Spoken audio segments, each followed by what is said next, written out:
So in preparation for Daryl Dixon Season 2, The Book of Carol, we will be reviewing Season 1 of Daryl Dixon, so let's get into it. Okay, so I want to talk a little bit about the character of Daryl Dixon, played by Norman Reedus. And by the way, I know what I'm talking about when it comes to Daryl, because I've seen all 11 seasons of The Walking Dead, and I loved it. I mean, of course, those later seasons were nowhere near as good as the earlier seasons, but I still found my enjoyment in those last few seasons with Daryl. But Norman Reedus just shows that he's still got it after 10 years doing this, like 10, 13 years doing this, and it is just so cool to see how these writers would continue Daryl's story in Paris.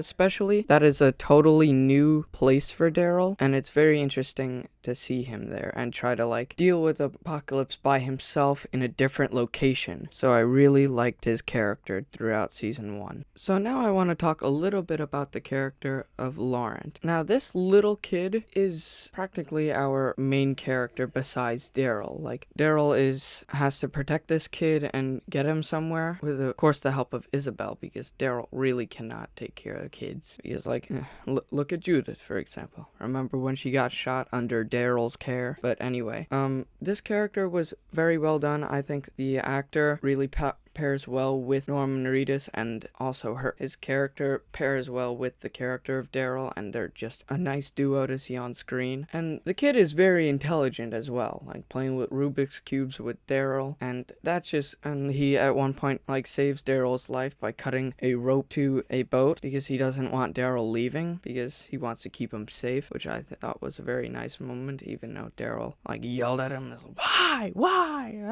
freaking he screamed at the little kid. Like, it was funny, but his character is just very well written and mixes perfectly with the cast and crew. Now, I especially want to talk about the character of Isabel from Daryl Dixon, because she has the most interesting backstory, I'd say, out of all the characters. Because, like, she starts out from, like, a drug addict and a professional thief from Paris, and she lived with her boyfriend, Quinn, and her younger pregnant sister, Lily, when the outbreak began, during which Lily was bitten, and they were both left to fend for themselves by the boyfriend, by Quinn. What an a-hole, bro. But she really, like, had some character development from, like, and, like, eventually she comes to be a nun when we learn about her story in Daryl Dixon, and her character is just very interesting to see, like, the character development for, because, like, a drug addict to now a nun to now a protector of a child with Daryl is like a big major character arc. You know? And I'm impressed that the writers could pull that off, because usually they're not too good with pulling off character development for anything that has to do with The Walking Dead. Like, there has been several, like, filler episodes that were meant to, like, give good backstories for certain characters in The Walking Dead, but those were honestly kind of bad. But in this, they did really well with her backstory. So speaking of Quinn, I want to break down his character and talk about him a little bit, because honestly, I made him to seem like this big villain of the show, but he's really not. He literally died sacrificing himself to give Daryl and the others more time to leave and protect them. And he even teamed up with Daryl to kill a variant walker, which was a badass fight. We will be talking about that very shortly. But this character is not all bad, you know? He's got some good to him, you know? But, you know, he died a good guy, you know? And I just admire that about his character. And I think that was the perfect way to end his character. But I feel like he should have stayed in the show a little longer. But that's just my opinion on his character. So speaking of walker variants, the walker variant is crazy. Now, like, we learned about these variants all the way back in, like, season 10 and 11 of The Walking Dead, when one literally hopped over a fence in the series finale for The Walking Dead, but others were climbing up walls and stuff, and that's bad. Like, they were going through fences and picking up rocks. Like, walker variants are crazy in The Walking Dead. Crazy. Like, they always, like, give weird character development to walkers. The walkers, they went from, oh, if you get bit to you transform, but if you don't get bit, you don't transform, to then being airborne, then being a virus. Like, they gave you so many bullcrap reasons that you could get infected in The Walking Dead, but they never talked about walker variants until, like, those later seasons. But I was all for it. They freaking pumped that damn walker up like Bane in freaking The Dark Knight, bro. It's crazy. Now, speaking of the Bane walker Joker, basically. Freaking Dark Knight Rises type bullcrap. Quinn and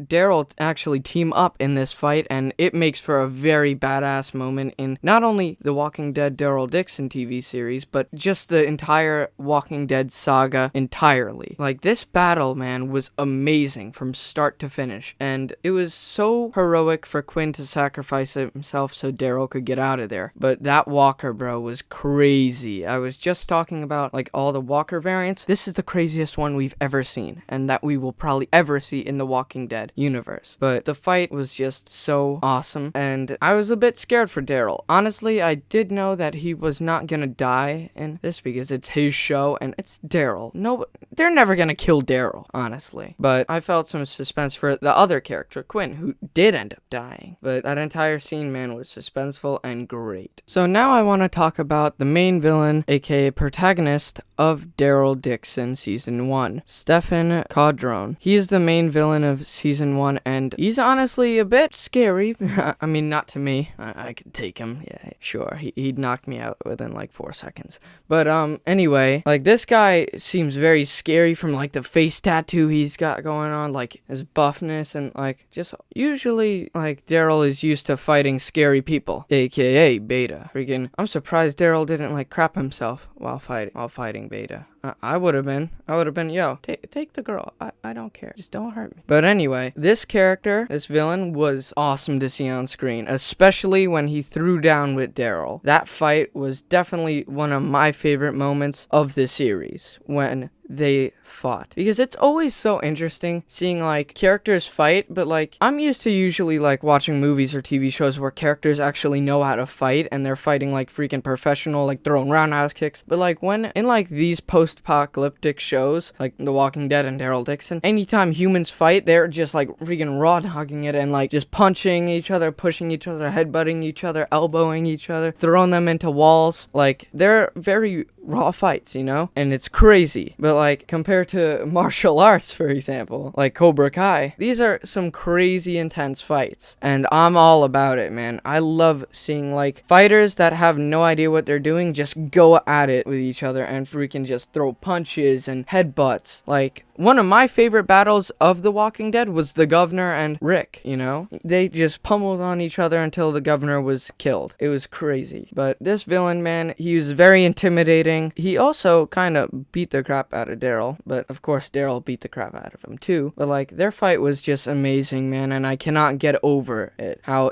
much I enjoyed their fight. So now basically the final battle is our villain, Stefan, unexpectedly kills all his friends, but before that, you're having the suspense because like Daryl's at his mercy, basically. Like, he has a gun pointed at them and is about to shoot the kid, and Daryl's like begging for mercy, and it's just very emotional. It's a very emotional scene, and it is very shocking when the villain just turns around and kills all his friends and just leaves them alone and walks away, you know? I mean, he does get in trouble for it from his boss, but it was a very good thing to do and kind of redeems the villain of the series. It makes me enjoy the character even more. But that's basically like that final act. And the series ends with Daryl finding his grandfather's tombstone and leaving Paris. That's the ending of the first season. Okay, so now that I've given you my thoughts, here's my final thoughts. Overall, this is a 10 out of 10 show, perfect continuation of Daryl's story. All the actors and actresses do very well in these characters, and I cannot wait to see how this show continues and even brings back Carol in season 2 of Daryl Dixon, The Book of Carol. And honestly, I had a great time with this show, and I cannot wait for the rest of it. I hope that this is not like a full-on limited series and there's more seasons to come even after season 2, like season 3, 4, 5, 6, however many seasons like those other spin-offs had, like Fear the Walking Dead. So, but that's all I have to really say about this show. I had a good time with it, and